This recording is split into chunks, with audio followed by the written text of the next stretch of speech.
Cuts. First of all இந்த chance எனக்கு கொடுத்த ரைட்டர் டைரக்டர் ரங்கராஜ் சார் ரொம்ப ரொம்ப தேங்க்யூ சார். நான் செகண்ட் ஹீரோயினாக பண்ணியிருக்கேன்னு மேம் சொன்னாங்க. எஸ், ஆனால் கேரக்டருன்றது ஒவ்வொரு ஸ்டோரிக்கு ஏற்ற மாதிரி மாறும். ஸோ இதில் எனக்கு கொடுத்த கேரக்டர் என்னை பொறுத்த வரைக்கும் ரொம்ப ஒரு டிஃபிகல்ட்டாக நான் எஸ்டாப்ளிஷ் பண்ணியிருக்கிற ஒரு character. I was very blank. நான் உள்ளே போனப்போ அதுக்கான ஃபுல் சப்போர்ட் கொடுத்து எப்படி பண்ணும், என்ன பண்ணும், ஹவு ஷுட் ஐ போட்டு எந்த கேரக்டர் எல்லாமே எனக்கு கற்றுக் கொடுத்த ரங்கராஜ் சார் ரொம்ப ரொம்ப தேங்க்யூ சார். ஒவ்வொரு இன்ச்சான ஒரு டீட்டெயில்ஸ் நீங்கள் எனக்கு கற்றுக் கொடுத்தீங்க.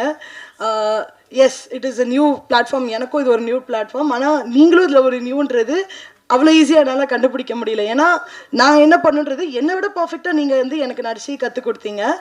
அண்ட் அதான். And I just want to say thank you so much for the opportunity everyone, all the dignitaries என்னை மென்ஷன் பண்ணதுக்கும், all the media representatives every ஒனுக்கு ரொம்ப மென்ஷன் பண்ணதுக்கும் ரொம்ப தேங்க்யூ. கட்ஸ் படத்துக்கு உங்கள் சப்போர்ட் கண்டிப்பாக வேணும்.